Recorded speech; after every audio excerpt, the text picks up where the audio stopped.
chance. This is Debarge, and you're tuned in to Thisis50.com. Okay, Rhythm of the Night. Feel the beat of the rhythm of the night. It's one of my major hits. It was on a movie called The Last Dragon, Barry White's The Last Dragon. All This Love Was Waiting for You was another one of my hits. And ooh, and I like it. It's another one of my hits. Time to Reveal. I did Secret Garden with Barry White, Albert Shore, James Ingram, Quincy Jones. Let's see what else did I do. Oh yeah, Who's Johnny for the movie Short Circuit. You Wear It Well. I wrote that with my brother Chico. From the age of 7, I can remember singing with my family. My mother is a singer, gospel singer. She won't ever do anything else but gospel. It's rap for that. But she had us singing little songs that she wrote about Jesus, about God. My child and my brother Bobby, rest in peace, he was the lead singer of a group called Switch. He also had us singing songs. My sister Bunny would write songs and practice on us. We work out the harmonies. So music has been my life, all my life. When my brother Bobby joined a group called Switch, he and my brother Tommy Debarge, they were signed to Motown. He sent for us to come out to Los Angeles from Grand Rapids, Michigan. Got us started in the business, introduced us to Jermaine Jackson and Berry Gordy, and got us to deal with Motown. And then we were on top from there. Motown didn't see the same diligence and persistence and hunger in everybody in the group as much as they did in one individual, which was me. I was just always like a workaholic, doing this and doing that, always in the studio. And so Motown noticed that there was a even greater demand on Debarge to show up for interviews, to do concerts more and more as our success grew. So what they started doing was putting more focus on me, and they sort of, how should I say, they sort of engineered and directed me into a solo career. They didn't want me to be solo. They wanted me to be solo, but not without the group. They wanted to pick certain people out of the group. They even had a solo album out on my sister Bunny, you know. But they always wanted me to stay with the group. But it just happened that way. Once I went solo, they just kept going with that. Yeah, I had 2 solo albums with Motown.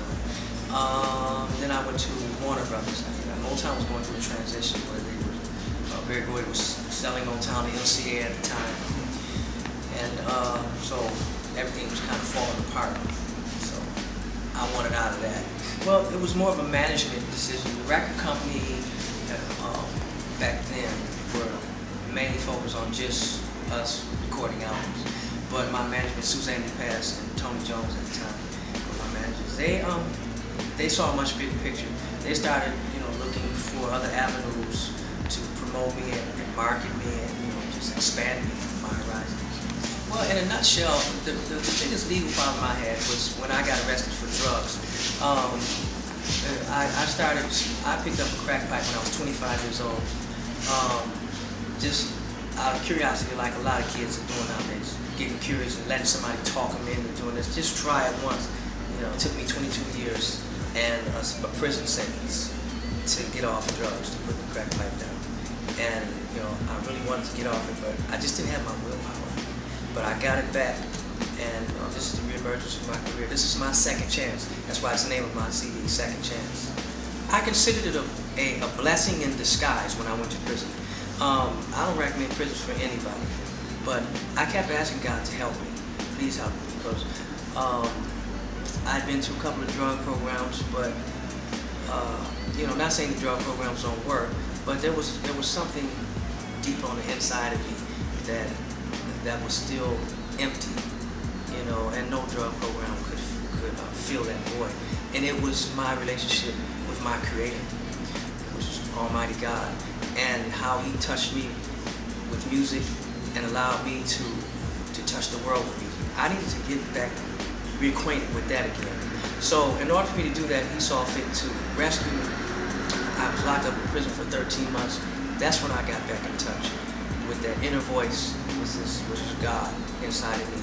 And I'm here because of the grace of God, and I've been given this second chance to bring His love back to the world through my music. I was wondering if I was going to feel that same passion when I opened my mouth, because I know I did before I ever got on drugs.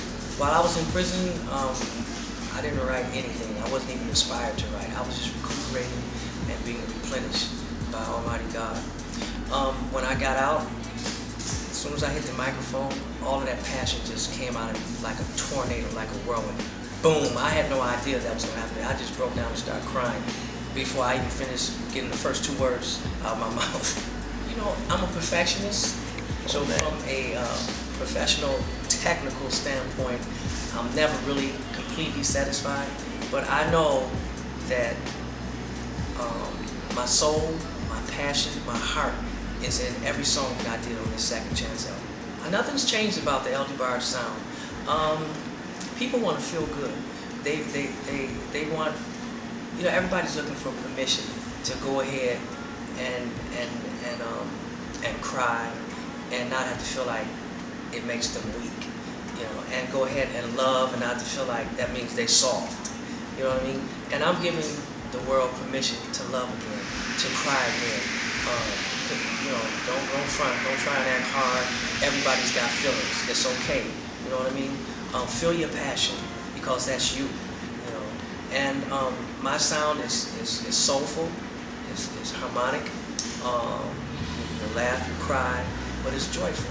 On my album, I co-wrote with Babyface, Ron Fair. They also co-produced this album. Jimmy Jam, Terry Lewis, the Fabolous brothers. Mike City, Mike Angelo. I did a duet with Faith Evans. It's called Lay With You. Yeah, Lay With You. And Fabolous. And none other, last but definitely not least, the Thisis50. Well, it started off with Jimmy Iovine at the record label. He heard the song called Switch Up the Format, and he was like, this should definitely be you and 50. You and 50 got to do this. So he reached out to 50, and 50 was like, yeah, I'm in. I was like, yes. So 50, he was busy, I was busy. We were on 2 different parts of the map at the time. So we sent him the files via email. And he did it, sent it back, you know, and we talked on the phone. He said, man, I was just talking to him today. He said, man, we still haven't met each other yet, except for on the phone, you know. I said, yeah, but we got to do this, man. I'm like, okay. Fab, he reached out to me. We talked through management. I was letting them know, you know, hey man, I'm a fan of yours. I think you're a class act. He said, same here, you know. So I think we should do something together. He sent me a song. He said, I want you to put your voice on this. So I did, something that's going on his album. And I said, well, I got something that I want you to put your voice on too. It's a song called 5 Seconds. So he heard it, he liked it. He said, okay, well, yeah, let's do it. Okay, I've learned to keep your ears and your mind open. Never to feel like you've arrived just because you're successful, because true success comes from knowing how to stay open-minded and stay humble. This is Debarge, and you're tuned in to Thisis50.com. Stay off drugs.